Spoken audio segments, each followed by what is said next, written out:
I'm Frederik Hornung.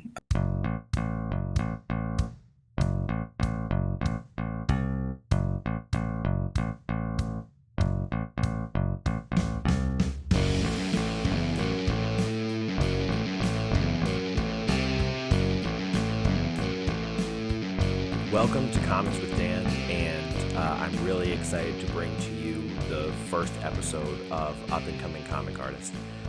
The artist for this episode is going to be Frederik Hornung. So I was first introduced to Frederik's work in Hello Darkness #2, in which he wrote and illustrated a story called Stargazers, which was a really fun retro-looking creature feature battle.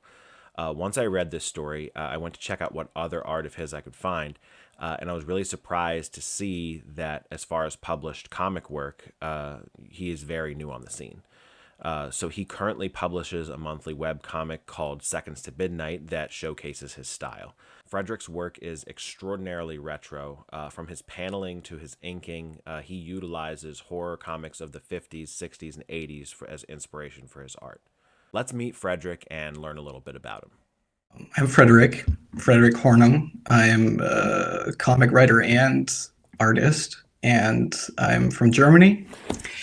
And what really got me into comics was Batman. I'm pretty sure that I can really trace everything and every stage of my art career back to some particular Batman influence. Like, the very first comic that I ever bought for myself was a Batman collection of like a bunch of different stories. I read Killing Joke when I was way too young, and a bunch of other stories.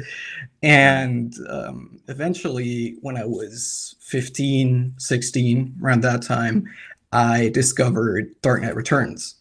And that was the comic that made me want to do comics for a living. Like, that was like the inspiration that put the thought in my head that that is what I want to do.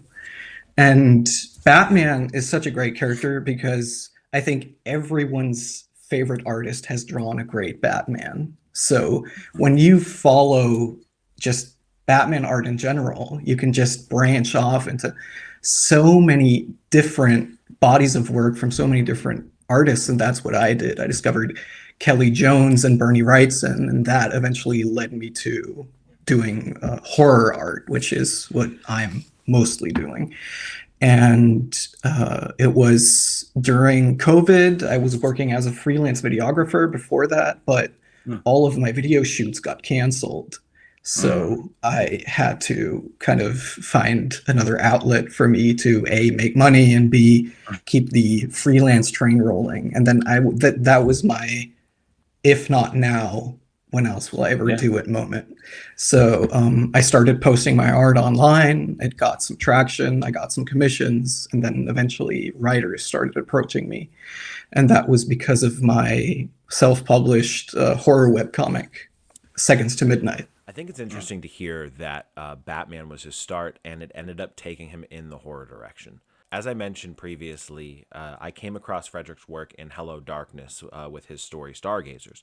So let's hear what he has to say about how he got that opportunity. I was posting my horror stories, my two-page horror stories, from Seconds to Midnight. Seconds to Midnight, yeah. Pretty frequently online. And I was reposting them as well because I was getting new followers every now and again. And I wanted to keep everyone up to date with the stories.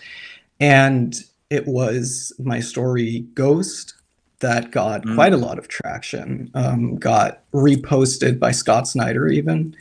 And that got a lot of praise and a lot of attention. And I think somewhere between that and Portfolio Day, which is a big day every second Tuesday, every third month or something on Twitter, where artists just post their portfolios online, that Carolyn Butler, who is my editor on my Hello Darkness story, Stargazers, kind of noticed Seconds to Midnight, noticed me, followed me, and caught up on the Seconds to Midnight stories, and then contacted me, wrote me an email and said, hey, we're putting together an anthology. The vibe we're going for is kind of dark and twisted, very EC Comics inspired. Mhm. And I was over the moon when she said, do you want to contribute something? And she said, pretty much free reign, whatever you want to contribute, whether it's just artist, writer, artist, whatever you want to do, pitch us something.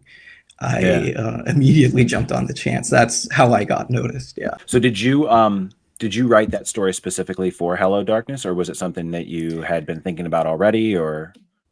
It was a Seconds to Midnight Stargate. story.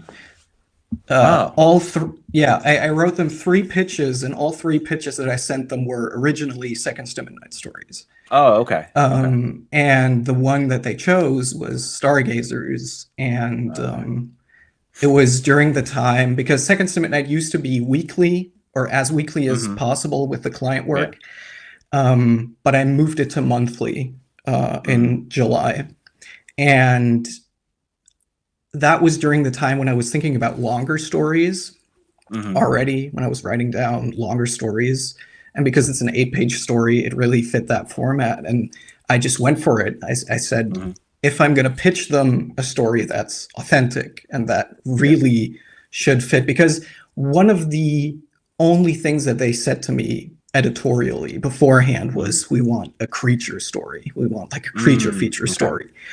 And so, as you can imagine, the other 2 pitches also included something along the lines of zombies and aliens.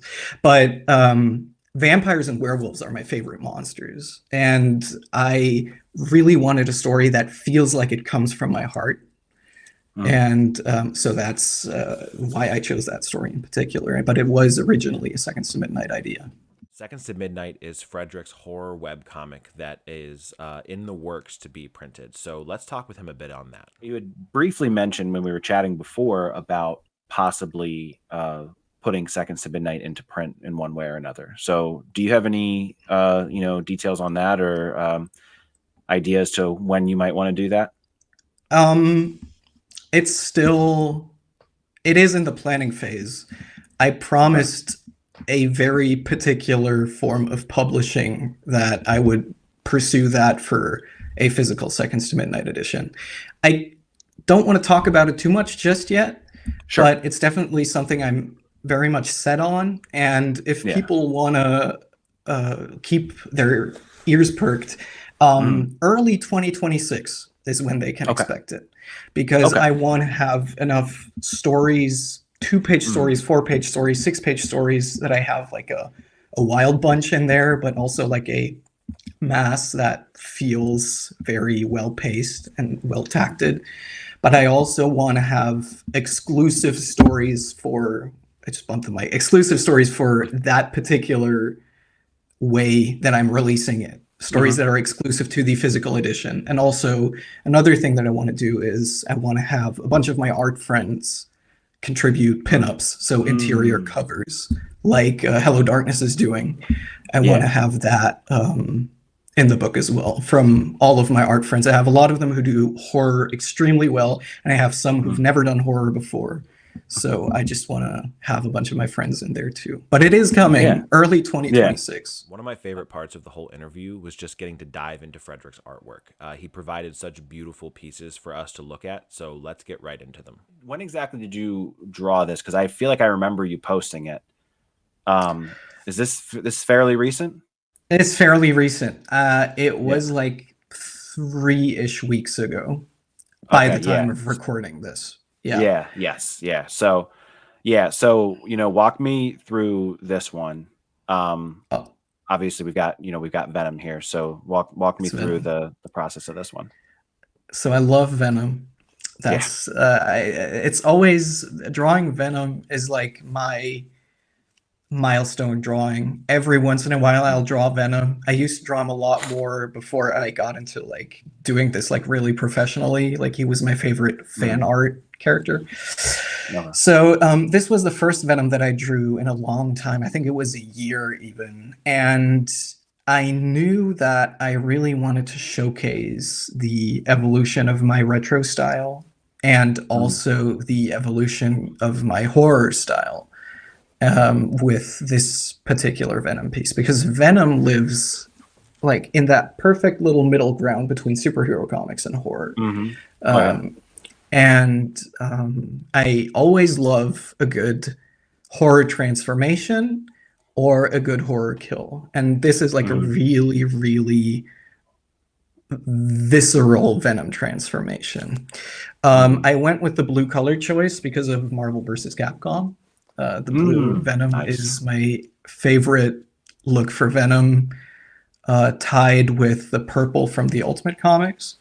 And I really just wanted to, because with all of the retro art that I do, I want it to feel like it's something that you find at a flea market when you're a kid. Like you look at it and it's like your first introduction to the character when you're a kid.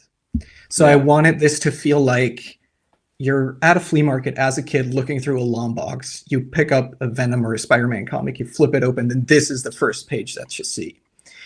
And it's the page of Eddie Brock transforming into Venom. So when you start off at the top, you know, you have like the symbiote really creeping over him, the symbols forming. It's really like breaking up his hand, kind of inspired by the practical effects of the horror movies in the 80s.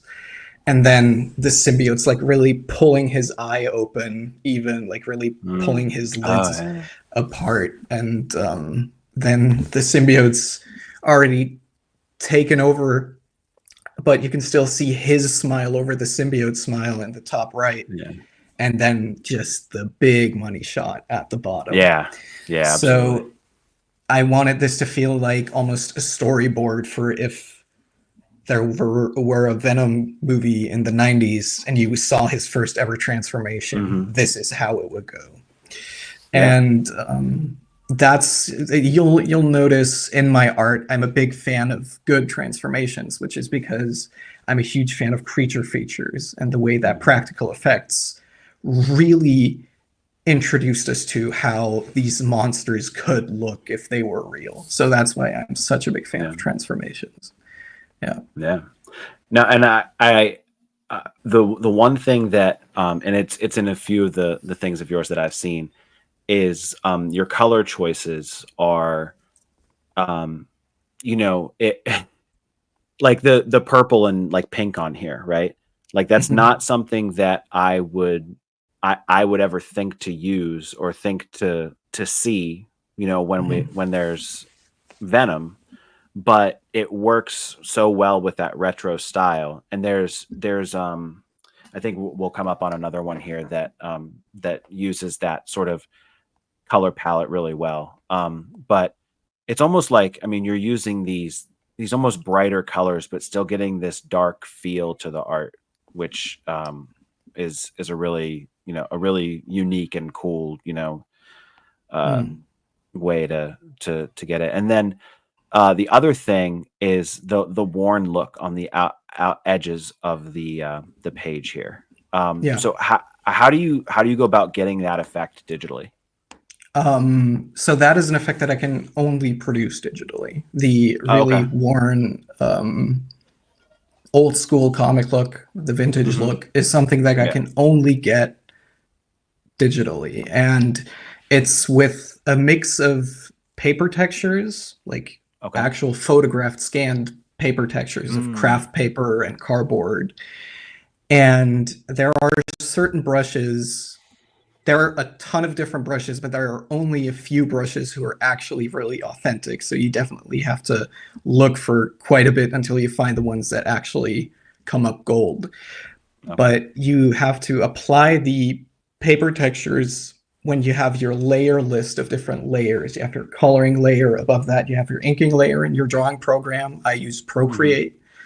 And then above everything else, you have your two effects layers, which is the paper texture in a dark tone and the paper texture in a light orangey yellowy tone, you know, the yellowed paper look.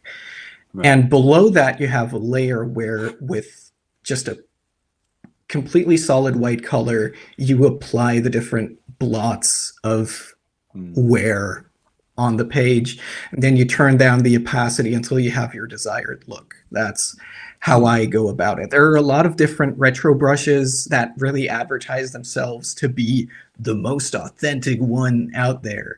Yeah. But I don't think you can claim that because everyone has a different memory with what the most authentic retro look for a comic is, because Yeah. everyone had a different first experience with this kind of comic look. So it's always a case by case thing. So we talked about Batman before, and we talked about vampires before, and Yes. so let's talk about both of them together. And so this is might be the one I was thinking of too, where like this pink look, right? This Yeah. pink purple. I mean, it works for the look, you know. I mean, I just it truthfully, and I've said this for a while, is that colorists in comics are so horribly underrated as far as the comic 100%, creation yeah. process goes. I mean, it's unbelievable what a good colorist can do to a comic. But so yeah, walk me through this one a bit. So this is maybe my favorite thing I've ever drawn. Oh, okay. It really came together one night when I was laying in bed, and it was around the time when Hello Darkness came out. And I hadn't really drawn a horror thing for a while. And like a really visceral monster horror thing. And I felt like drawing some kind of monster again. And so I brought up Kelly Jones quite a lot, so you can tell that he's one of my favorite artists of all time. Yeah. I landed on the Red Rain Batman, the Vampire Batman, who's in my top 3 renditions of the character, obviously. Right. And you're talking about the color with the Venom one and this one too. A huge influence for me is giallo horror. I don't know if you're familiar with that term.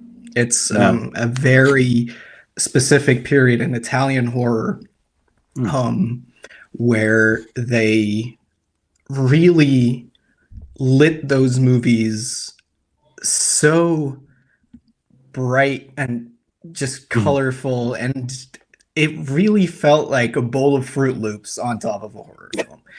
And like you said, the inks really do the heavy lifting. Like through the inks, you know that this is a terrifying vampire Batman in front of a full moon. But the colors are what make it feel otherworldly. They are what make this feel so hyper real and elevated. Because I could give this just a whitish yellow full moon and have the Batman be lit realistically. But I always, and this is also something that kind of ties back into the videography thing. Okay. I want to really color my art in a way that I could never do with a film camera. Like I could never achieve a heightened look like this when I'm shooting something, when I'm doing a film. And I really want to immerse people in this horror comic world. Like they're really stepping into a world where this is like the kind of atmosphere that we're going for. And with every piece, I'm trying to recreate that. And so that's the inspiration behind this one. Yeah. Yeah. No, I mean, that's so great. Cause I mean, you're right. If you just gave it, you know, like a regular, like you said, yellow moon. I mean, the parts that are pink could be, I mean, you could go any blue, gray, whatever, but it wouldn't have that almost supernatural look, you know. It adds the color adds so much to it and makes it more intimidating, and this is definitely an awesome one. Yeah. And then here we have this is from Hello Darkness. This is from Stargazers. Yes. I'm very weird about lettering because I love lettering. I all the reviews that I do, I will carve out a piece of the review to talk about the lettering. because Mhm. it's so much more important. And I said this about colorists too, but like letters are they're so much more important than people realize, you know? And Yeah. so this here, in addition to being an awesome transformation, you have the great sound effects going around it. So, you know, talk me through not only the transformation, but how you went about going with the sound effects that you chose here. So just to give a little bit of context for the transformation, if you haven't read Hello Darkness yet, my story in Hello Darkness, Stargazers, Yeah. there are two characters in it. They're on a date. It's basically an online date, and one of them turns out to be a vampire. And you think that that's the big twist, that he's the Right. vampire. But once it's revealed that he's the vampire, her defense mechanism activates and she turns out to be a werewolf. Yeah. And this transformation is actually inspired by the first ever Seconds to Midnight comic that I did called Okay. Rights of the Moon. I remade Rights of the Moon as a 6-page story. Okay. But the very first Seconds to Midnight comic that I ever did is also called Rights of the Moon. And it's just a guy stumbling through the woods, transforming into a werewolf. And it is that like mass from being a human just morphing and shifting and cracking into the shape of the werewolf. And again, I love transformations, so that's obviously a reference to the phenomenal werewolf transformation in An American Werewolf in London. But I wanted to really capture all of it in just one panel. I didn't want to dedicate a whole page because I only had 8 pages to Right. that transformation. But I think this really sells it. But about the lettering, I only used the kind of distortion effect because if you look at it, the lettering is kind of it's doubled, like it's Yeah. 2 layers above each other, like the snap and the crook, the red crook at the top. I wanted it to feel like it's vibrating, the lettering. I didn't just want to put Yeah. a single crack, snap. Yeah. I really wanted it to feel like it's reverberating as you're turning the page, as Sarah's turning into a werewolf. I wanted it to feel like really intense. So Yeah. use that as part of the immersion as well.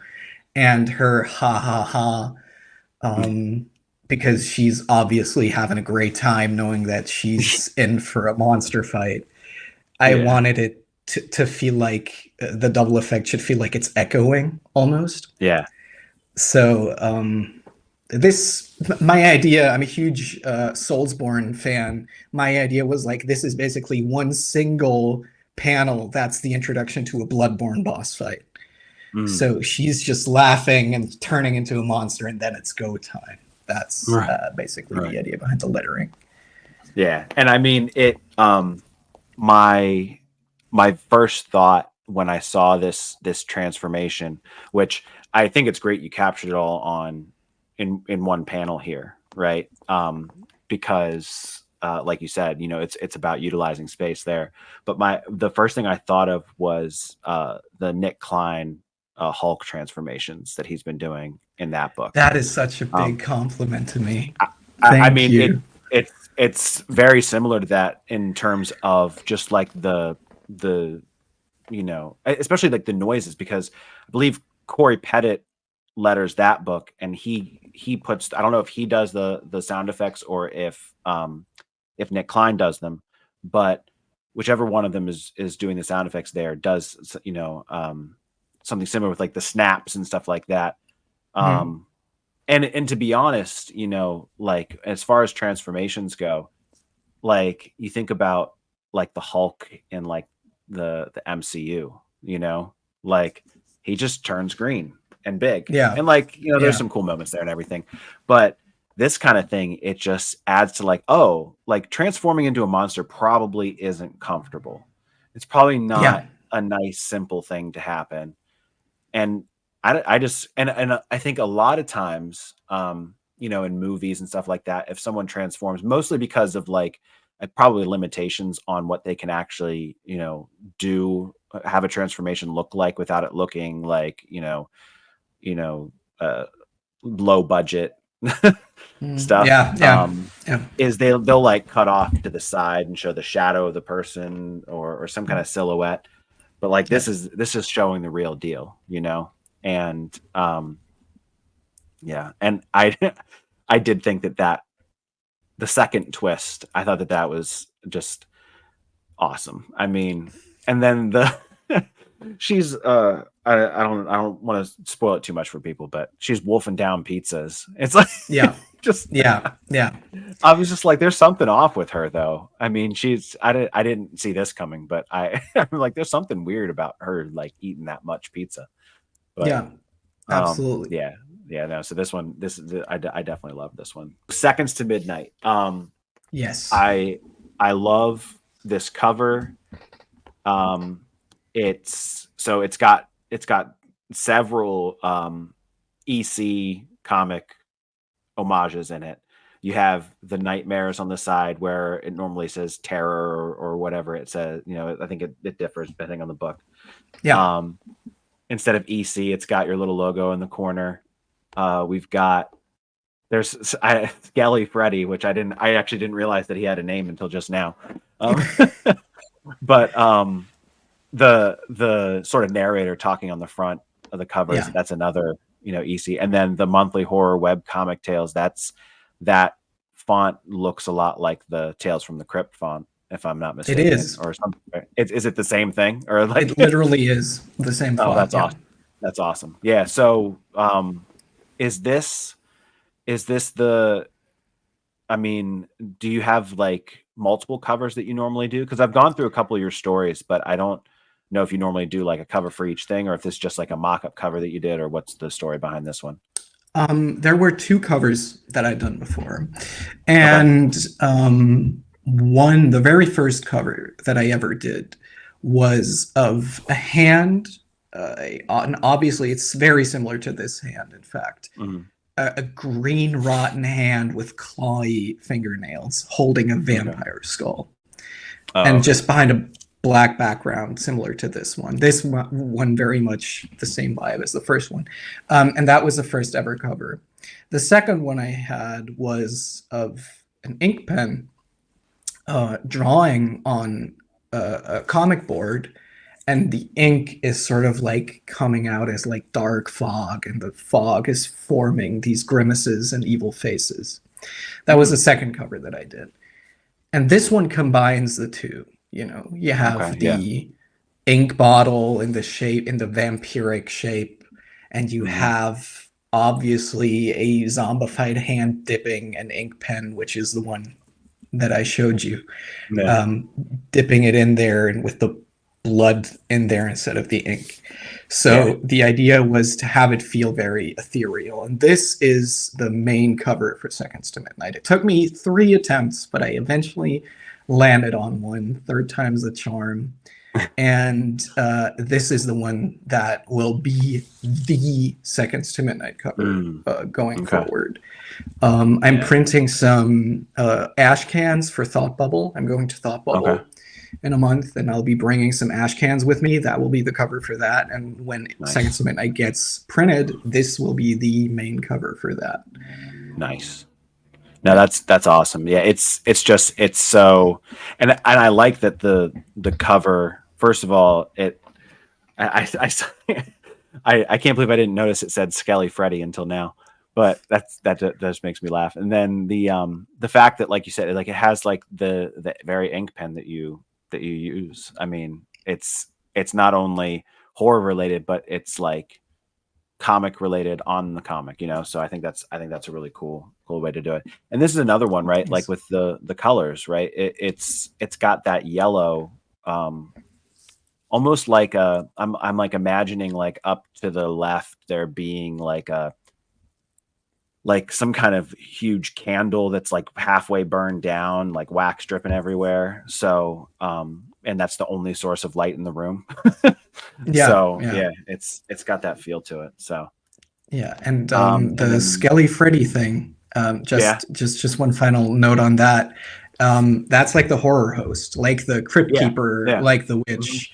It's just me, because it's a webcomic. I'm putting it on my social media channels.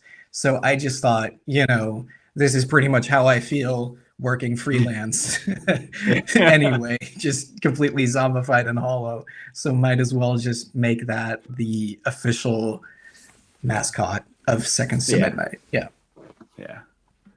No, and I love he has the glasses too and everything. Yeah. Because a skeleton with glasses.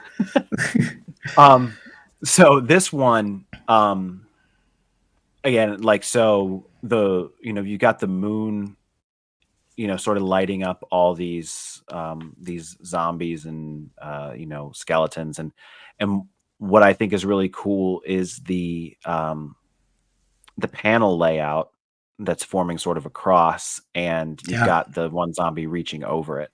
So this one, again, very, very retro horror comic feel to it. A really, really cool page here. I think that this one probably, and you correct me if I'm wrong, but this is probably a good one for people to look at if they want to know what Seconds to Midnight is going to be like. Absolutely. It's got this feel to it, Yeah. So yeah, I mean, I don't know if you have anything else you want to cover on this one. It's awesome looking. I'm just really proud of the cross in the middle. Yeah. That's just, when I came up with that, I was in the middle of washing dishes, and I'm in my studio right now. My studio is in my home, and right over there is the kitchen. So it's just a 10-step walk from washing the dishes over to my drawing desk. And I just immediately ran over here and drew it on like on a Post-it. And this wasn't a Seconds to Midnight story. This was just a coloring test. The original version of this. This is the updated version of it. It was just a one-pager. It was just this one page that I did just for fun. And then a comics friend of mine told me he would love to see this as a Seconds to Midnight 2-pager. But I never really got around to figuring out a story. But then it was the September story I came up with, leading to this with like grave flowers, the meaning of different grave flowers. And then one of them, I can't remember which one, means resurrection or stands for resurrection. And then that leads over to just bam, splash page zombies. Yeah. No, that's awesome. I wanted to explore the tools that make Frederik's work possible. So I thought this was a really interesting piece of the conversation, and I absolutely learned a ton from this. So let's take a look. So this is a look at a kind of a shot of like all the stuff that you use, at least for the non-digital stuff. So can you walk me through some of this? Yes. So I've only recently gotten back into doing stuff traditionally.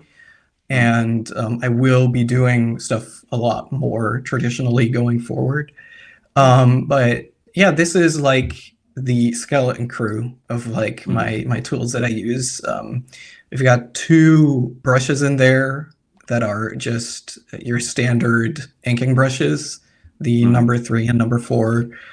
And they're really, really great because they're extremely ergonomic in my hand. When I'm inking, I can really stretch out a line quite a lot, and they won't really jitter or the hairs won't split. Like, I can really go to town with those brushes and they'll still keep their shape, which is great. And then besides that is my pencil, which is just a standard Faber-Castell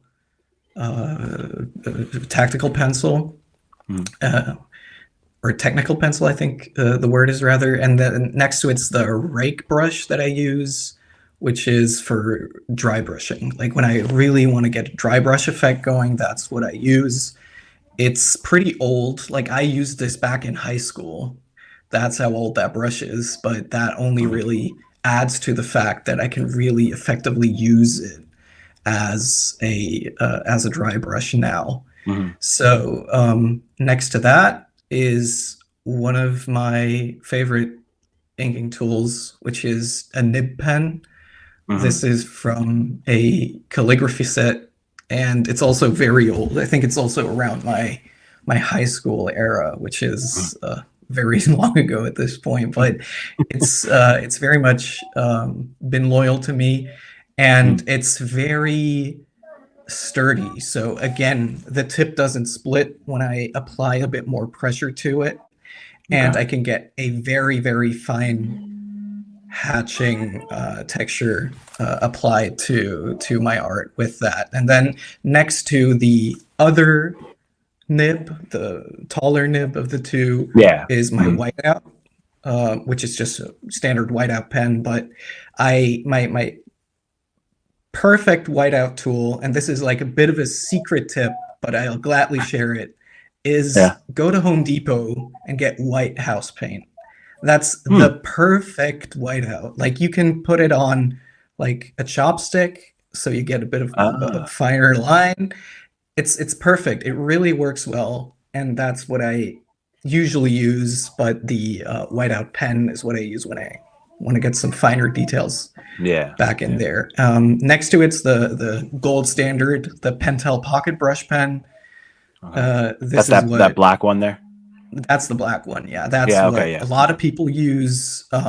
Daniel Warren Johnson is like pretty much the most famous user of that brush, and he's just an absolute wizard with it. I'm not, but I'm still very glad that I have that tool. And then next to it is a fountain pen that I use for more detailed hatching, and I'll call it quieter hatching because I can't Mm-hmm. be very quick with it because the nib's a little more sensitive. But Mm. when my hatching's a little more calculated, that's what I'll use. And then just a standard G pen next to that, or gel pen next to that. And Okay. yeah, Yeah. the toothbrush, those who ink I wondered about traditionally will that. know it. Maybe you know the effect of a toothbrush as well when you're inking traditionally. Mm-mm. You have it right here next to me. You take it and then you just flick it, and by that you get Mm. like a splatter effect. Ah. And Okay. it's a bit random. I'll say that it is a bit random, but you can definitely calculate it over time. So that's how a lot of Mm-hmm. people get like a dust effect or a splatter effect or just a dirt effect going. Yeah. Okay. So speaking of ink, we've got some ink here. Yes. So these are my two favorite inks. One of them is Okay. a Pelican ink that is a little more liquid, and the Sumi ink, which is the one above it, is a little Mm. more almost like a gel texture. You Okay. definitely, if you want it to function like regular ink, you have to water it down. But I Mm-hmm. found that my nib pens really take to the Zumi ink a lot better when I'm not watering it down, when I'm just having it in that raw state. Mm-hmm. And my brushes are really at their best, and I can apply them best when I'm mixing 2 parts Pelican ink to 1 part Zumi ink. And when I mix that up, Mm. I have the mixture right here. This is my Oh, there inking you go. cup. And Nice. when I'm mixing that together, that really creates the optimal opacity as well. That's like another huge Okay. thing. I know a lot of artists prefer a little more transparent ink, but I like my ink to really be thick and final. Like I want my artboard to feel really heavy when I lift it, when I've finished inking it. So Yeah. those are like my favorite of the two. And if artists have never tried out Zumi ink, it's actually pretty cheap and very easy to come by. And I definitely recommend it just as an experiment. Oh, nice. Yeah. Yeah. And so when you have ink that's thicker and not quite as runny, do you feel like, do you find that it's easier to control the lines that way, or is it not really about being able to get those kind of solid straight lines? Is that more about the pen that you're using, or the brush rather? I think it's It's definitely a case by case thing. So Okay. you can't really use, or at least the way that I'm using it, you can't use any pen with any ink or any brush with Okay. any ink. But I think, to me personally, really solid ink works better because I find that it's more of a psychological thing. It's not really a physical Okay. thing, but it really feels like you're carving out the final picture one stroke at a time. Whereas with liquid ink, but it's also sometimes, more often than not, a case of what paper do you use, what kind of artboard do you use. I use standard mixed media artboard. So when I'm using thinner ink, it usually bleeds into the paper a lot more. So the immersion's kind of broken. It just looks like an inked line, and it doesn't look like I'm really creating something final. Okay. Yeah. No, I mean that definitely makes sense.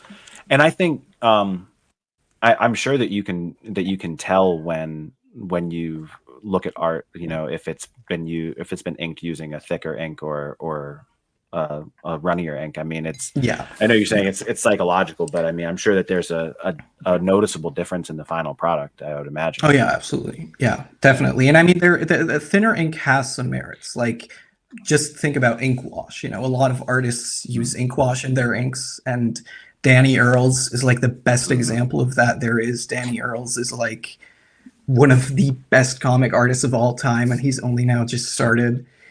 And he's like a master of Matteo Scalera is another example of it, who are just like two masters of really being able to build levels of tone using the ink wash. So thinner ink definitely has its uses, and I really like that. But because I'm not going for like a half-tone look with ink wash, because I'm really just going for a solid black and white look, I just appreciate the thick solid ink a lot more. So this is the newest addition to my toolkit. This is the Lamy Safari Note Plus, and it is a great substitute for the standard Apple Pencil. This is a traditional tool that I use, a digital tool that I use. And what it does is, I don't know how popular Lamy ink pens are in America, if you've ever really heard about them. But we used to use those in high school, and in middle school and in high school, to write our school papers. Like, we weren't allowed to write it using pencil. We had to write it using either ballpoint pen or an ink pen. And so I knew Lamy from that, but I never knew how vast their inventory was of different products that they had. And then I stumbled across this through an ad on Instagram, of all places. And this feels like a traditional tool. Like, when I'm talking about the psychological aspect of it, you really want to feel the tool that you're holding. This is perfect for it. It's a perfect blend of like a Wacom or Huion tablet pen stylus and a traditional tool. And it has a good bit of weight to it, but it doesn't really hinder you. And I just love it for exactly that, for feeling so traditional when I'm doing digital work. Because, like I said, the tactility of traditional is something that I'm now trying to bring over into my digital work as well. Yeah.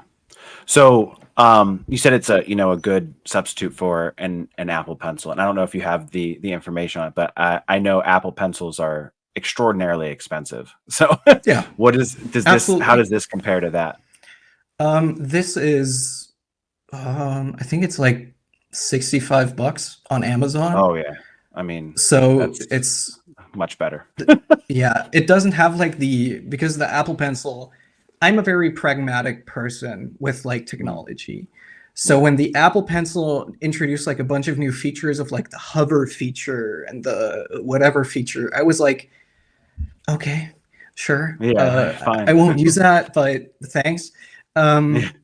So this is a very rudimentary alternative. So when you're very pragmatic about everything and like not super into working digitally. Like a lot of digital artists really need the entire palette of options and functions that the Apple Pencil has to offer them.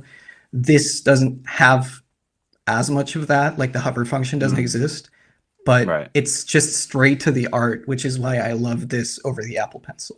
So that's why I love that. It's cheaper, it's more rudimentary, but that's why it's so perfect for me. I mean, it sounds like a good option, because like you're saying, if you don't need all that extra stuff that the Apple Pencil can do, then this is a much better, alternative to that. And so yeah. So let me ask you this, and I don't know if you'll have a like an opinion on it or not, but I've noticed that I mean, and I say older comics, right? But I mean, basically prior to like the 2000s, it feels you had separate inkers, right? People that were inking, and now it seems like a lot of the books, they don't. I'm guessing just the penciler does the inks, or I don't know exactly how it goes down. But why is it that you think that shift has happened? Is that related to digital, or is it something else? I think it's a multi-factor thing for sure. I think digital is a huge assistance in that regard. Absolutely. I think when you're a traditional penciler, you put so much effort into creating a template for what gets handed off to an inker. And a lot of artists who are penciling are focusing on tighter pencils, and some are focusing on looser pencils because they want the inker to really create the look, or they're working with an inker who really has that authentic look that the particular comic is going for. But I think over time, the number of artists who've just decided to pencil and ink their own work is mostly because they've grown so comfortable and so I'm blanking on the word. So self-conscious about their style. That's what I was going for. Like they're very comfortable in their style, and they're very self-conscious of their style, and they know how good they've become, essentially. Like when you think about Kelly Jones, for example, Kelly Jones, who is like a beautiful inker, didn't start out penciling and inking his own work, but he's slowly over time developed this style for himself that's so iconic. And when he figured that out, he really wanted to be the one in charge of the final look of the inks overall. So I think it's the artist just really knowing how good their art has become. But I also think the traditional art market is another point to consider in that regard, because artists want to earn more money for themselves. I don't know too much about that, but I think there's, like I said, a lot of factors that really grow together.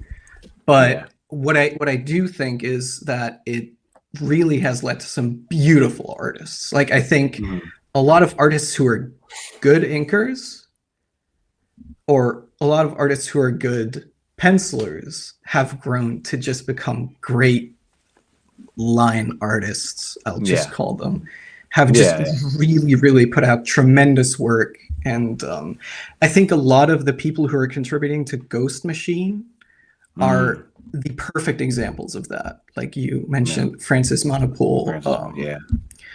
And if you look at everyone across the board who's contributing art duties there, fantastic. And they all started in either camp and eventually grew together.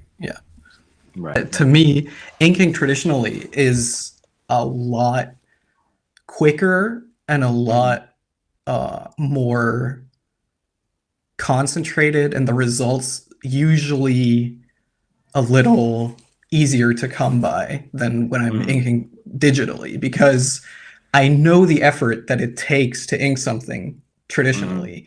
So I'm automatically just putting putting myself in a way different mindset right Mhm. out the gate, and then what I end up with is usually a result that I'm happier with than when I'm inking digitally, because when I'm inking digitally, I know the amount of stuff that I can change. Mhm. But it is work undone that took a lot of effort when I'm changing something that I inked traditionally. Yeah. We also discussed Bernie Wrightson for a little bit, who Frederick believes to be the greatest comic artist of all time. And I have to say, there are way more cases for that being the case than there are against it. You mentioned Bernie Wrightson, Yes. who is a complete and total legend. Um, My favorite I'm, comic artist I'm, of all time. I mean, yeah. I mean, someone could say he's the best comic artist ever, and I'd be like, yeah, that makes sense to me. Yeah, Yeah, it's like true. I'm not going to argue with that. Yeah. Have you read? I believe Stephen Niles wrote it. The Frankenstein Alive Alive story. I have not. Frankenstein Alive Alive is a very melancholic read, because that was, when Bernie Wrightson died, that was Right. his final comic, and it's finished by Kelly Jones. So Yeah. I think around December of this year is when I'm finally going to tackle reading that, because I'm Yeah. always gushing over his Frankenstein work. Like, that Yeah. is maybe the best piece of art ever created for me. Yeah. And I know that a local shop has the portfolio prints of all of his Frankenstein stuff, and I'm Wow. always like, it's very expensive, but I'm always tempted to buy it. But Alive Alive, I haven't read it yet, because there is just such a gravity to the fact that, Frankenstein was Bernie Wrightson's favorite work that he ever did. He said so even 20 years after doing it.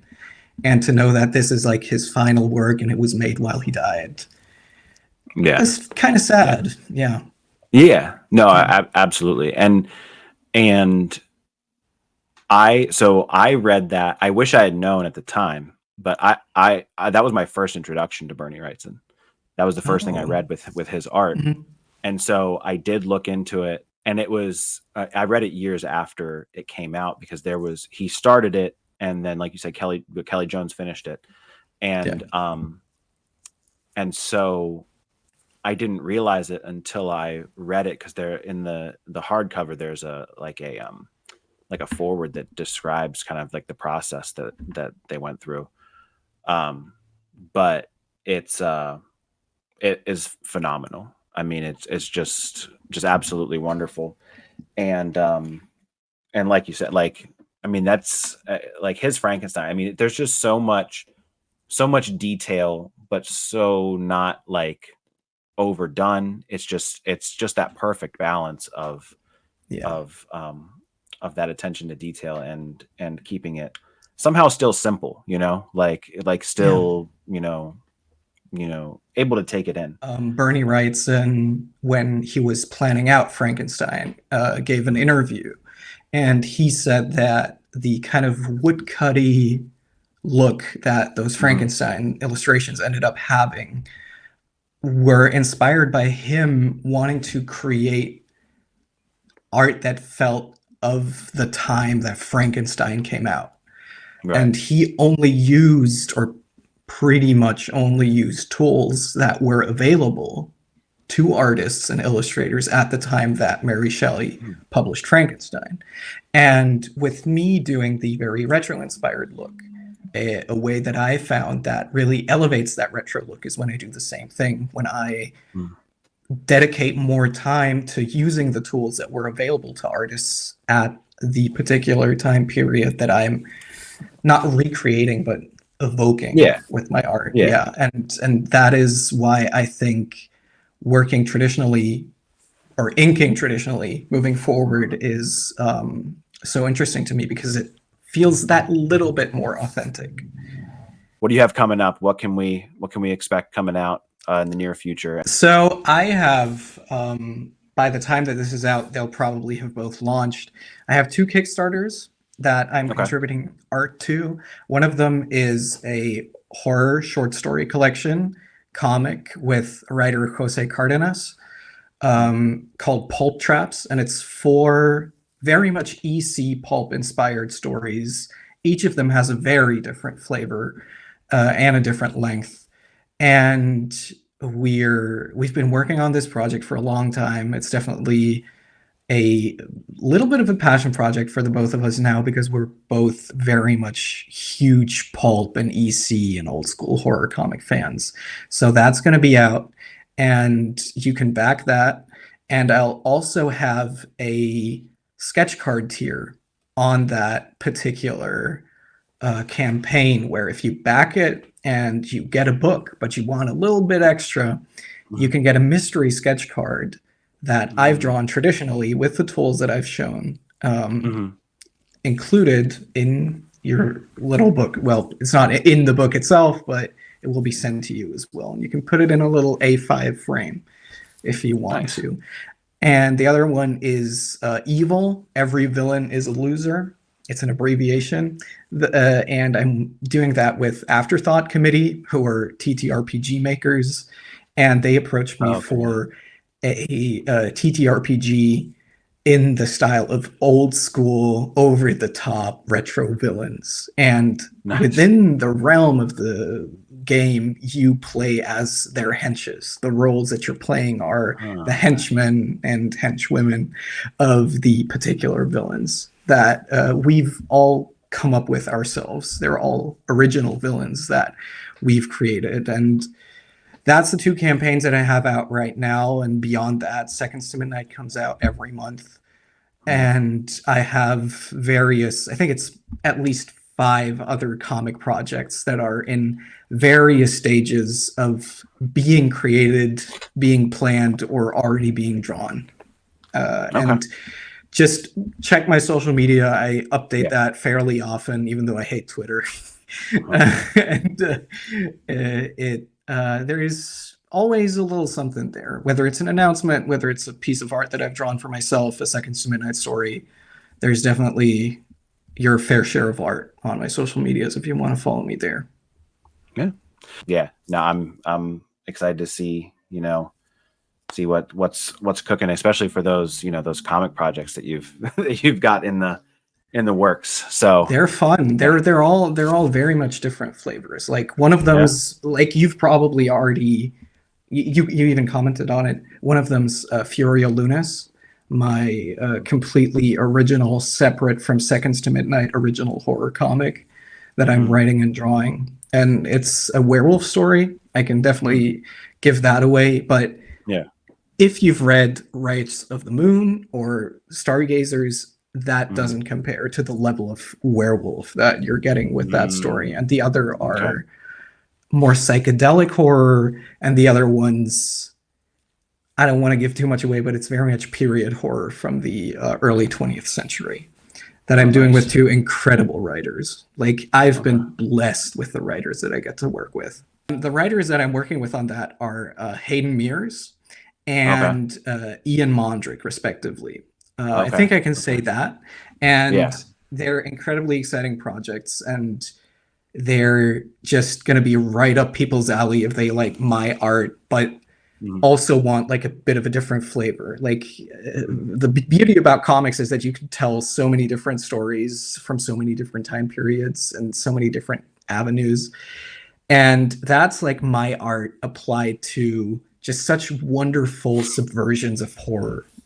Thank you so much for watching, and I want to thank Frederik for coming on the channel and being a part of the first episode. Make sure you go check out Frederik's work on his website. I'll link to it in the description of the video. Make sure you look at Seconds to Midnight also on his website. And just keep an eye out, like he said, keep your ears perked for the printings of Seconds to Midnight. I know that he is at Thought Bubble, I think, as I'm recording this, handing out ash cans of Seconds to Midnight. So there's definitely stuff in the works there. I'm just really excited to see what he has coming up next. Make sure you like the video. Make sure that you subscribe. Check out my other videos here. And thank you so much for watching.